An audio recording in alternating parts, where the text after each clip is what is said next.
Good evening, and welcome to the first edition of the Merlino Report. Our mission to you is to give you a clear, concise, and comprehensive report on the events in motorsport.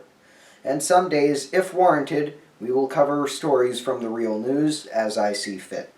We begin tonight with one of the closest battles for a championship that sports car racing has seen. It all comes down to 10 hours tomorrow. The outcome of the multiple Petit Le Mans will determine whether Ricky Taylor and Felipe Albuquerque in the Wayne Taylor Racing Konica Minolta Acura ARX 05, or Pipo Derani and Felipe Nasser in the Action Express Whelen Engineering Racing Cadillac take the 2021 IMSA WeatherTech Sports Car Championship Daytona Prototype International title. It's nearly as simple as whichever finishes in front of the other is the champion. Both have scored a triplet of wins in 2021, but the way each team and driver pair has arrived at this point could not be more different.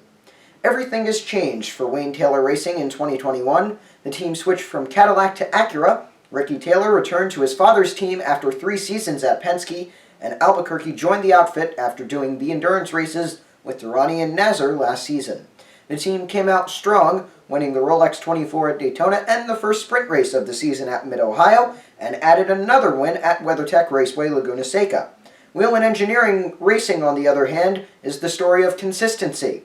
The same 2 drivers in the same Cadillac fighting for the championship the last 3 years. In contrast to Wayne Taylor Racing's season, the first 2 races of the year for the Whelen Engineering Racing Cadillac were rough. A broken gearbox at Daytona and a crash early at Sebring put them on the back foot. But things began to turn around, and a win in the sprint race at Watkins Glen got their championship run rolling. They've since added victories at Road America and Long Beach. Now it's down to Petit Le Mans, a difficult race normally, but with extra challenges for the 24th running. More of the race will be in the dark thanks to the race being a month later than usual and after daylight savings time ends. And with a record 43 entries, traffic is going to be tough for the DPI drivers. Albuquerque and Taylor are joined by Alexander Rossi, who along with Elio Castro Neves helped them to victory at Daytona for the 10-hour race. Derani and Nasser have the firepower of newly crowned World Endurance Championship driver Mike Conway. There's not much to pick over between the 2 team strengths, but Nasser likes their chances, and based on practice sessions in which Nasser has consistently been among the quickest, his confidence may not be without merit.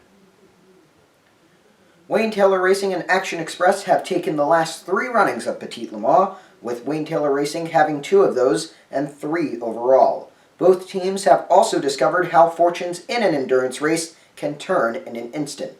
The 10-hour fight to the finish starts at 12:10 p.m. Eastern.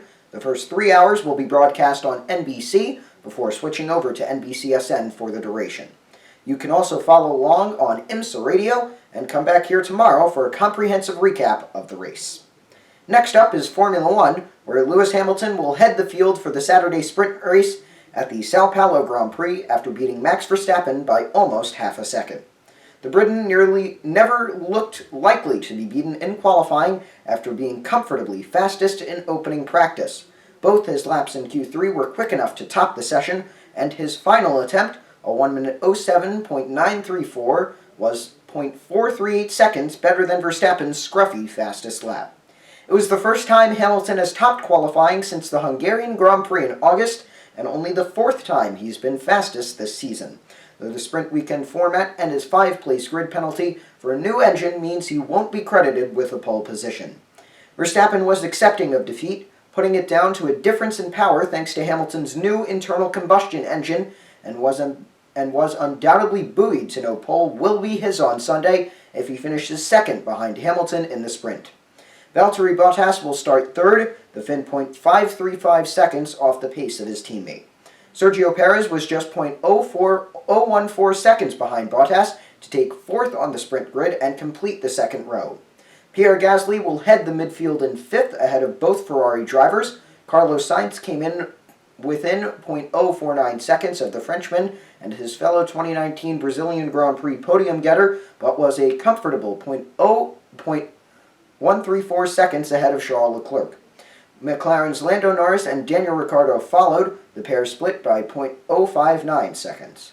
Alpine was up next, with Fernando Alonso knocked out 10th and last in Q3, but lining up ahead of teammate Esteban Ocon in 11th, while Aston Martin's Sebastian Vettel is set to line up 12th.